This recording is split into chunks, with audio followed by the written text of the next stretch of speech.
Qu'est donc devenu mon garçon? Il s'appelle Norbert Zongo. On l'a tué,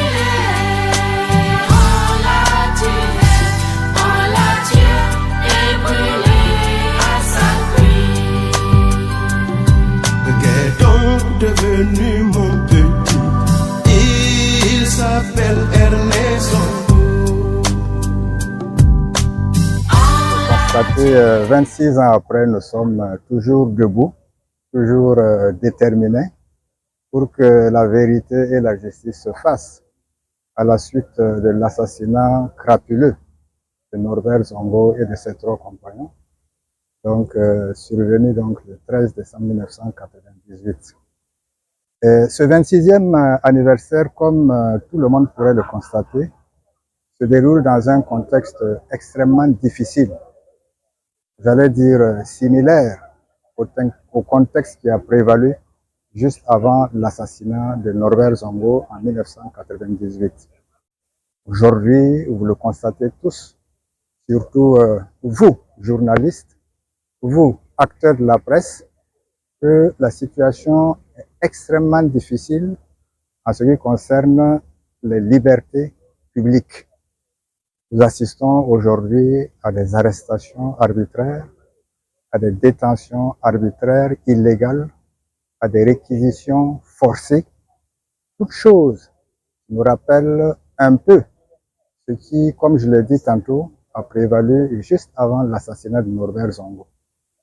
Et aujourd'hui, nous sommes au regret de constater que malgré tout, les gens nous demandent cette année de commémorer autrement Norbert Zongo, avec une pointe de cynisme, comme si aujourd'hui nous pouvions commémorer autrement Norbert Zongo en dénonçant ce recul des libertés démocratiques, ces assassinats, ces arrestations arbitraires, ces disparitions forcées qui ont cours aujourd'hui. Vous savez aujourd'hui qu'un journaliste qui a suivi le sillage de Norbert Zongo, je vais parler de Oulon, a actuellement disparu.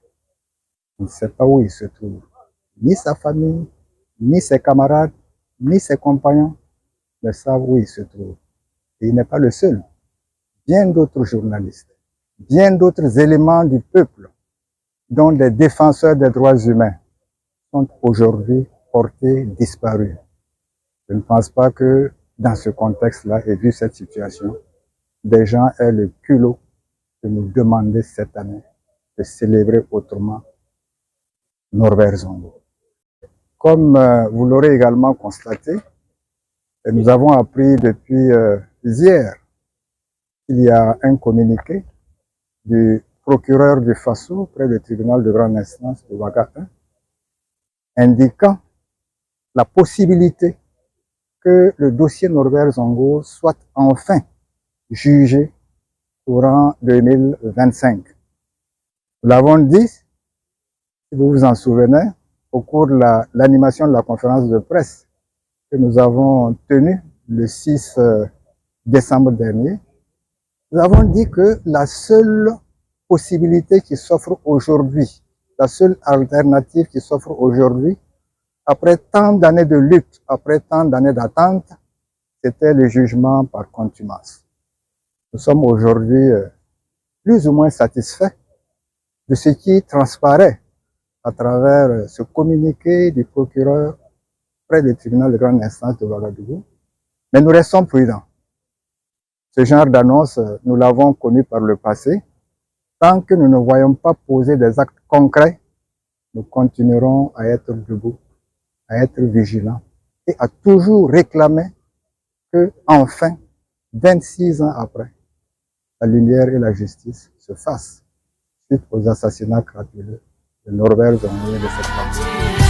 On l'a tué et brûlé à sa cuisse. 13 décembre 1998, 13 décembre 2024. Il y a 26 ans, jour pour jour, que Norbert Zongo a été assassiné et brûlé à Sapui.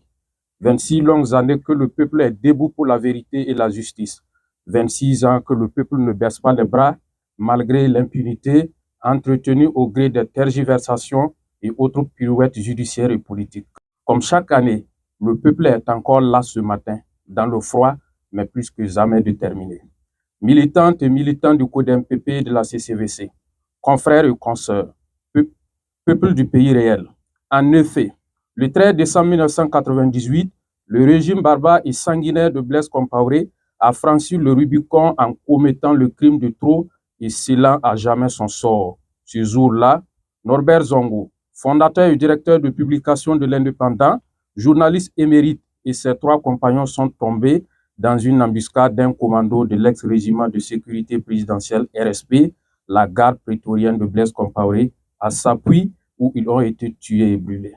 Son unique crime, son combat pour la vérité et la justice. Il enquêtait alors sur la disparition de David Ouédraogo, torturé à mort au sein du Conseil de l'Entente, le siège de l'ex-RSP. David Ouédraogo était le chauffeur de François Compaoré, frère cadet du président Blaise Compaoré. La mort de Norbert Zongo ce jour s'est transformée en un puissant courant révolutionnaire contre l'impunité des crimes de sang et économiques pour la liberté, la démocratie et l'état de droit véritable. En 26 ans de lutte, il y a eu des victoires d'étape comme l'insurrection populaire d'octobre 2014, la résistance victorieuse au coup d'État de septembre 2015, les procès historiques tels que les dossiers Thomas Sankara, Dabo Boukari, l'inculpation de François Compaoré en tant que commanditaire de l'assassinat de Norbert Zongo, l'incarcération de présumés assassins du journaliste et ses compagnons. Mais il y a eu aussi des déceptions marquées par les dures répressions contre les libertés et des défenseurs des droits humains, comme c'est le cas depuis 2022 et ses coups d'État à succession.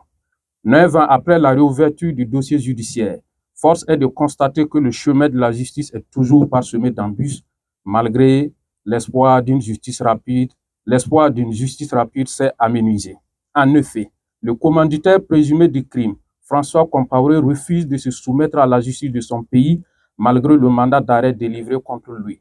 Il s'est accroché à la Cour européenne des droits de l'homme qui a fini par s'opposer à son extradition le 7 septembre 2023. Depuis ce jour, plus rien à l'horizon. Et nous nous posons la question, cette question devenue interminable. À quand la justice pour Norbert Zongo, Blaise Ilboudo, Ernest Zongo et Abdoulaye Nikiema? Depuis 26 ans, les ayants droit et le peuple du pays réel attendent la réponse à cette question. En 26 ans, le message est resté et reste le même. Vérité et justice pour Norbert Zongo et ses compagnons d'infortune. Depuis 26 ans, les journalistes du Burkina, de l'Afrique et du monde, les avocats des familles, les défenseurs des droits de l'homme et les militants du pays réel sont toujours debout. Les activistes sont réquisitionnés pour le front. Il y a un an, nous disions que la volonté de traquer les journalistes et les défenseurs des droits humains est affichée depuis le sommet de l'État. Les relais, des activistes de la société civile et des réseaux sociaux, des analystes en tout genre, des experts et des intellectuels se font les apôtres de la diabolisation des médias et des journalistes. La haine contre les médias et les journalistes est telle que certains vont jusqu'à appeler à les guillotiner sur la place publique. Hélas, rien n'a changé sous le soleil burkinabé. L'ogre est devenu insatiable. Où sont donc passés nos confrères? Tes confrères portés disparus.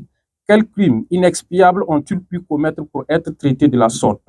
Les patriotes sincères, ceux de tout temps, ont toujours dénoncé la corruption érigée en système de gouvernance, la gabésie, le clientélisme politique et l'impunité des crimes économiques et de sang sont dans l'œil du cyclone. Ils sont traités d'apatrides par le MPSR et ses soutiens et laissés à la solde de l'appareil répressif de l'État. Norbert Zongo, ton pays, ta patrie que tu as tant aimée, a ainsi, sous les régimes du MPSR, marqué un recul d'1 siècle. Le combat que tu as mené est donc toujours d'actualité. Ton passage sur terre ici reste et demeure une lumière, une boussole qui nous éclaire et trace le chemin à suivre. Les mots, les formules justes, tu les aurais trouvées pour défendre la liberté, la démocratie et les droits humains. Un révolutionnaire et patriote sincère, tu aurais tourné en dérision leur propension à s'arroger la palme du patriotisme. Tu leur rappellerais constamment leur engagement à mettre fin au terrorisme qui continue d'endeuiller le peuple. On l'a tué, on l'a brûlé, mais le peuple est debout pour la justice.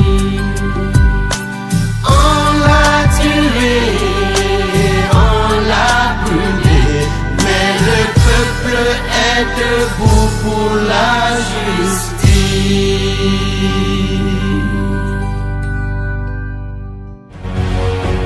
Faso 7, une autre facette de l'information au Burkina Faso.